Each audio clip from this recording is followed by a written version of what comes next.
What if Chi-Chi's wish awakened her Saiyan blood? Part 2. Chi-Chi's power has awakened, but with power comes a new destiny. No longer just a wife, no longer just a mother. Chi-Chi is becoming something far greater. As new enemies rise and battles grow deadlier, even Son Goku may witness a power he never expected. The balance of Dragon Ball Z is beginning to shift, and this time, Chi-Chi stands at the center of it all. Well, this is it, Yamcha said. How long do you think we'll last? Xiaosu asked. I'd be surprised if we last longer than 5 minutes, Krillin admitted. Please, Tien snorted. We can last far longer than that. Let's aim to make the queen sweat. Right, Yamcha said, perking up. If we're gonna go down, we might as well show off a bit. Yajirobe said nothing, just hyperventilated. Eventually, the Z fighters reached the entrance to the Colosseum's arena. Stepping forward, they finally got their best look at the Grand Crucible.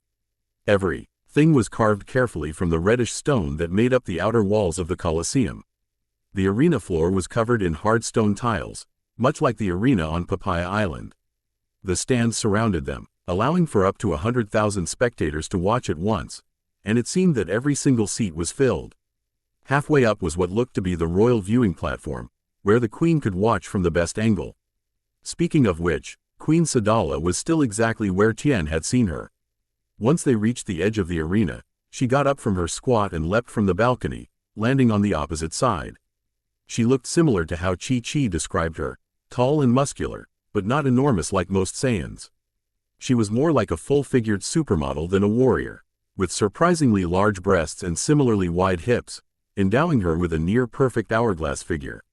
She had back-length spiky hair, fierce and narrow black eyes, sharp teeth and a long black tail. She was wearing a metal breastplate that was more like a tube top, and a pair of blue short shorts and knee-high royal blue boots, with leather pauldrons holding a furry cape in place.